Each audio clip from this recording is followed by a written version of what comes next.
Hey friends, so it is the time of year where we are all thinking about 2026 and planning for our business and our podcast. And so I want to tune you in on some trends, some podcast growth trends that we need to be paying attention to as podcasters, creators, entrepreneurs, business builders in 2026. Because the industry is always evolving, right? And your podcast is going to definitely need to become more than just a side product if you really want to not only see it grow, but more importantly, have it drive business to your business, right? To help you grow your email list, grow your revenue, and turn listeners into customers. And that's always what we're going for here on Podcast Growth Tools. So I'm really excited to share 7 trends that I'm hearing and seeing coming down the pipeline for the new year. So we're going to talk about what they are, how they might affect you, and really what you should be doing to try to stay ahead. So let's just get right into it. Trend number 1. So let me set the scene. In past years, a podcast might have lived, over here in your business, like in a siloed area. Trust me, I know this because I've worked on teams where the podcast was siloed. Maybe the content arm, or it was kind of the hobby of the business. Like the entrepreneur, you enjoyed doing it, but you didn't really see how it was integrated into the business and how it was tying back. And that's definitely not what we want, because moving into 2026, your podcast needs to become the central content asset of your business, right? The cornerstone of your marketing. I say it all the time. So let me explain what that means. It means that it should tie into your SEO strategy. So transcripts, landing pages, keywords, your CRM or your email service provider or funnel. So episodes should lead into your email, right? Lead magnets from your podcast should all lead into your email, your funnels. You need to set up funnels because podcast funnels are truly changing the game for my clients. When you set up an intentional podcast first or podcast centric funnel, they're so effective in 2026. And we know that because we saw that happening in 2025, because everybody's talking about this trust recession and how it's affecting your business. But when you bring people into your business, drive them to your podcast so they can intimately get to know you and then nurture them really intentionally. And maybe we drive them to a product right away. Maybe we just let them simmer, learn more about you, learn how you teach, learn about your brand and your products, and then eventually sell to them through a course or something like that. Either way, using that podcast first funnel is what is working really well for strategic entrepreneurs right now. The other thing that we want to pay attention to is brand identity. So using your show and your podcast as more than just a place to be robotic and only use AI written scripts or things like that. People want to get to know you, and your podcast is a beautiful way to sometimes peel back the layers and let your true self show, right? Social media can be the same way, but it can be so distracting where when you have a podcast, somebody is there with you. You are on their walk, they're doing their dishes and they're listening to you. They're driving to pick up their kids and you're in their ear or you're on the radio, right? So it's more intimate. And I want you to allow yourself to open up, maybe I'm not saying you have to overshare, but you can certainly share tidbits about what's going on in your life. I know I'm certainly trying to do this more and more. Sometimes it can be a little difficult when you're trying to identify the difference between having a brand, a professional brand, and just, being yourself and integrating a little bit, but not too much as well. So finding that balance and really using your podcast to build that relationship with your audience and nurture, that's when the magic's going to happen. So why does this all matter for entrepreneurs? When you treat your podcast as part of your core marketing stack, right? So the cornerstone of your marketing, like a product, you are no longer just chasing downloads. What you're doing is you're actually building your business. That means that your podcast ties into your offers. It ties into your email list, into your funnels, your audience journey, your monetization path. That's what we're talking about here. So here's what I want you to think about. I want you to start asking yourself strategic questions. And right away, this is going to be a skill that you have to build, right? But start to almost audit your podcast as you release it, as you create it, right? So start to ask yourself questions like, does this episode lead to my email list? Whether it's a baked in ad or a dynamic ad, or just organic content that builds the bridge from where your ideal listener and customer are to your offers. Another question, are my show notes intentionally ranking for keywords, key phrases? Does my email service provider, my CRM, actually talk about my podcast, right? So does my welcome sequence, does my re-engagement sequence actually tie back to my podcast? And do I have a CTA in every episode that's going to drive people back to my business? So this can be subtle. Again, it can be dynamic. It can be baked in. It can be organic, whatever feels right for you. And it will probably vary episode to episode, right? So I really want to nail it home that creating a podcast first funnel or a podcast centric funnel is such a game changer. And I don't want you to throw it together willy nilly. I want you to take time to really understand your listener and your ideal customer and how they fit into that sequence and how you can make the sequence feel personalized for them. It's so important that we do that because that's what makes the difference, right? That's what made the difference for my client, Savannah Gilbo, who had a 77% revenue increase for her digital course when she launched it this year, with 60% of her signups coming from her podcast first funnel. That is the kind of magic that can happen when we're intentional.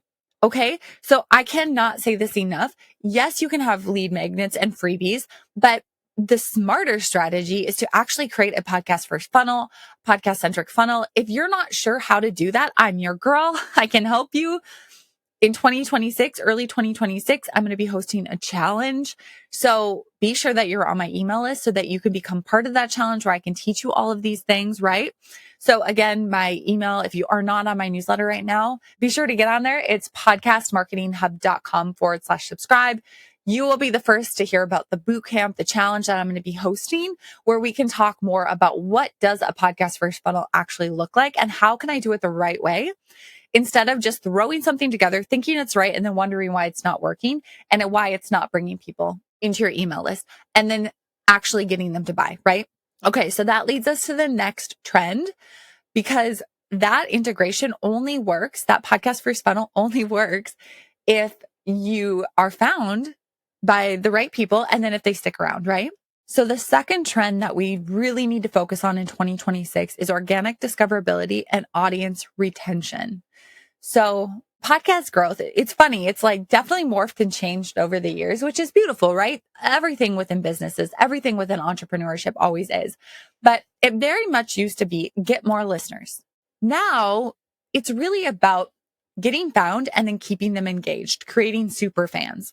When we keep them engaged and we avoid having our listeners drop off quickly or not return, the algorithm, the ranking, all of that starts to see that. And then we become less impactful, right? We aren't shared as much. Our show isn't top of mind for people. So here's what we need to focus on. We need to focus on keywords and titles and show notes. And what I mean by this is not just guessing the keywords and guessing the key phrases that your ideal listener and your ideal audience members are searching or saying. It's actually figuring out what they are and then using them within your description, within your episode titles.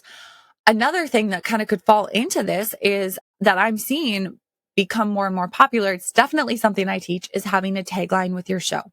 It is not a marketing play. It is a purely discoverability play.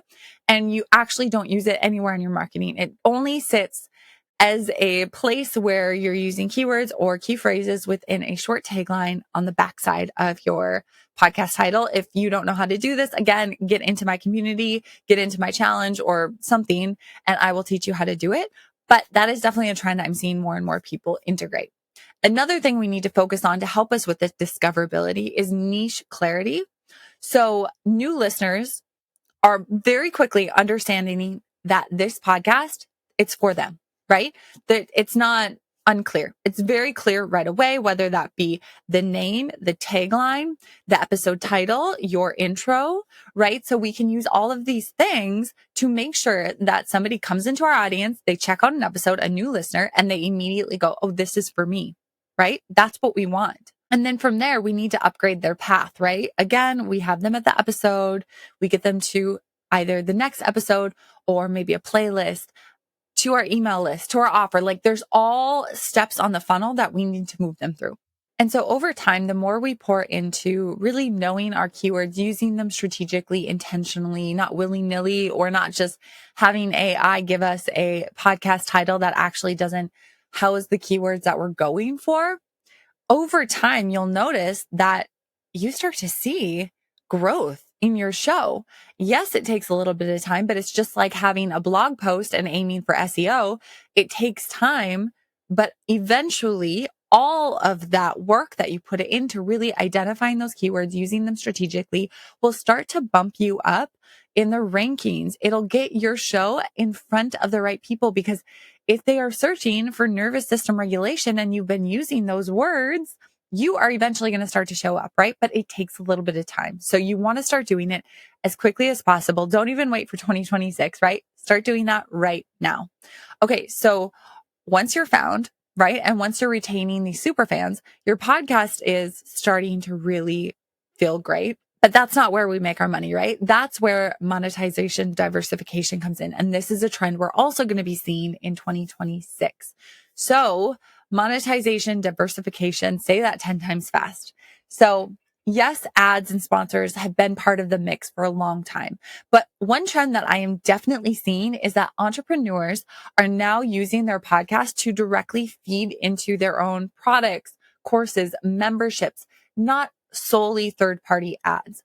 Why? Because again, you have to share that ad money, that ad revenue, right? But when we can get people into our audiences and get them into our courses or our memberships or our products, that's where the real magic happens, right? Because when we have one customer buy something, the likelihood of them buying something else within our company is very likely.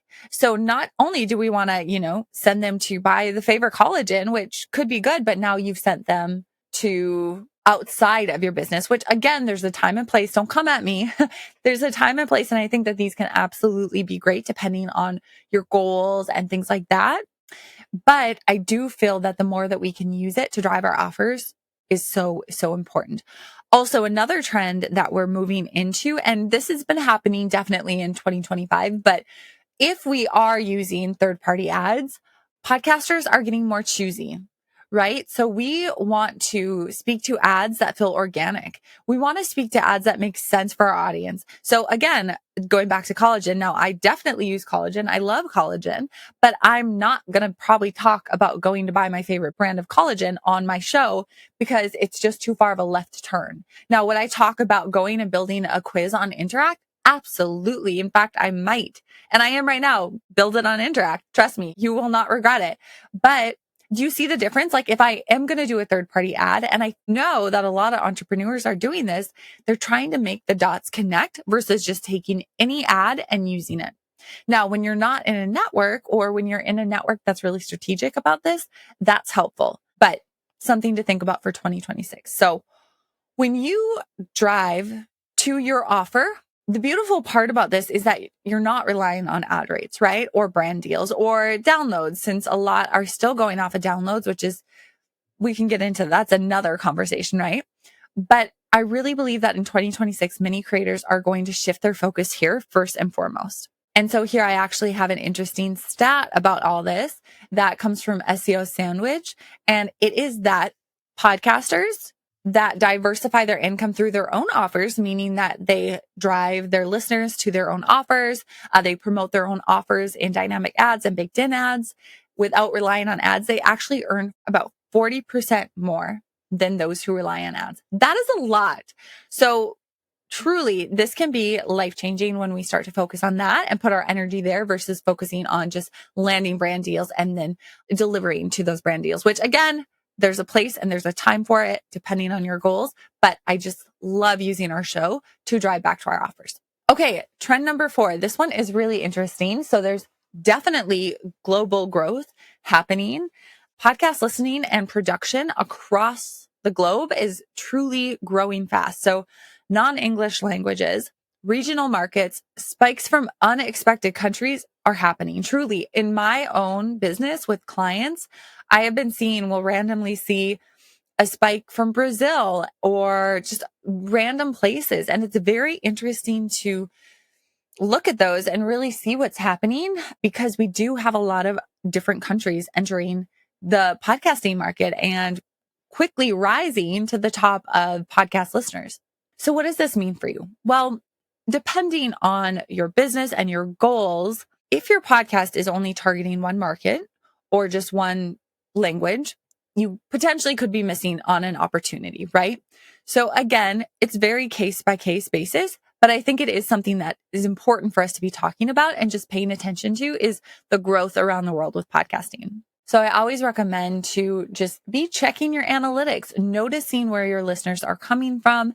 And if there seems to be an area that you need to pour into or a country or a location, it might be worth looking into it. Another place you can kind of see where you're ranking in different countries is Mopod charts. And so this is a great place to see if you are ranking in a different country, in Israel or in the UK or Brazil or the US or Canada. Like it all can be very easy to identify these trends and where your listeners are coming from. So I definitely recommend every once in a while going, checking that out and just noticing what trends you're seeing, noticing what's happening. Okay, trend number 5 that I do believe is really powerful, especially, so I'll tell you what the trend is.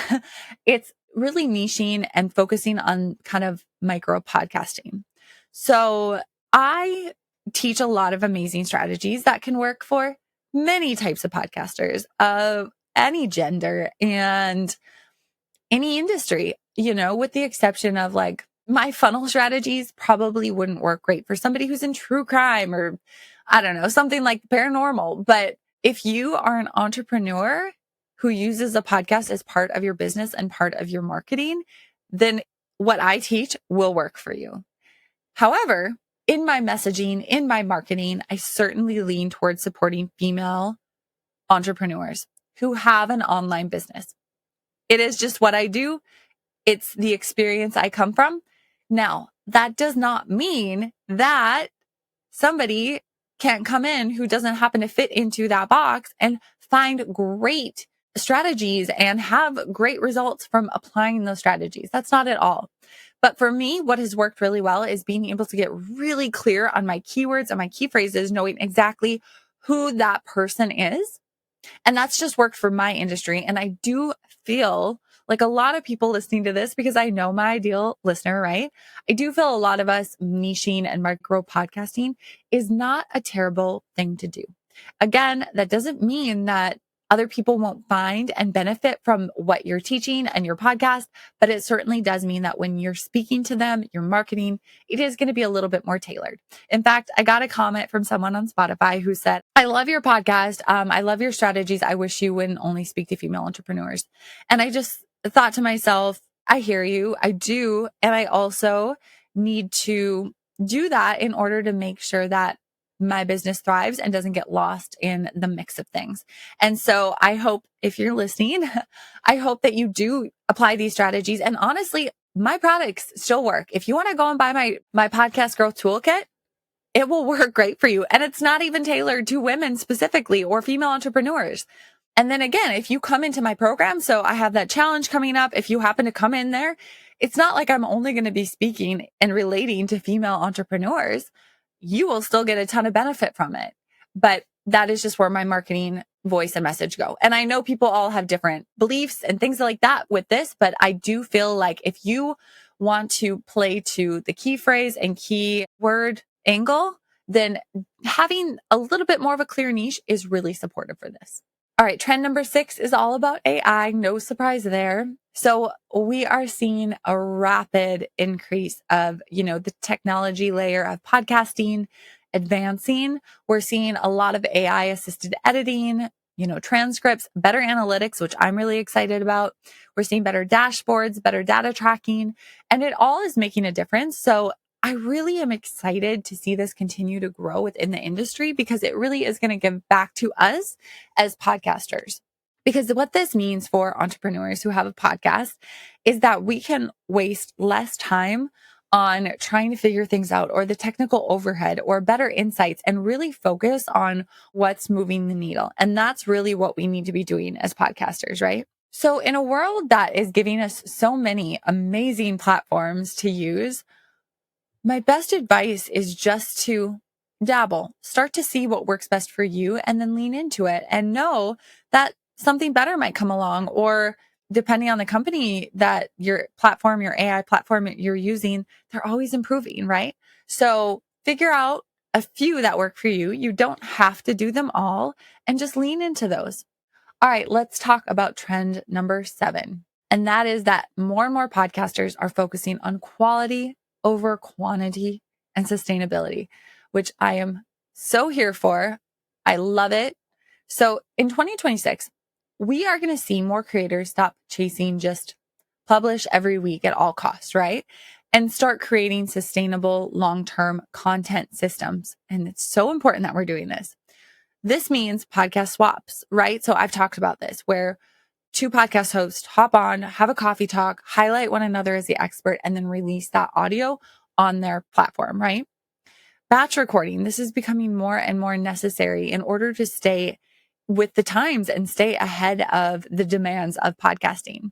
Outsourcing, focusing on consistent output rather than just volume. This is what we're seeing. Like we know and we have seen historically that burnout kills our momentum, kills a podcast, truly. And this causes inconsistent show schedules, which unfortunately just kind of destroys retention, right? People stop expecting you to be there. And so they don't expect you to come on the walk with them every Tuesday because you stopped posting and they didn't really know the plan from there. So they found a new podcast to replace you, right? So it is so important that you find the way to create sustainability within your podcast and to really focus on the quality, right? Don't just put out episodes to put out episodes. How can you, again, kind of going back to like be transparent in some aspects, and how can you repurpose? How can we be smart? People, when I worked for Amy, she always said, people need to hear things way more than once. I can't remember the exact number, but to actually like embrace it and to fully remember. So it is okay to repurpose. It's okay to repeat yourself.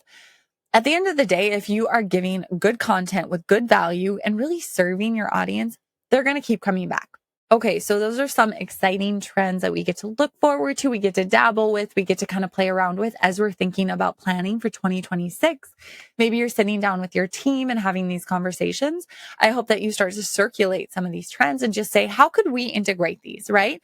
We don't have to do them all. Maybe we pick out 2 or 3 right away and start to work them into the plan and what we're doing so that you can really create great sustainable growth for 2026 and make podcasting so fun and make it part of your marketing, right? The cornerstone of your marketing, the cornerstone of your content.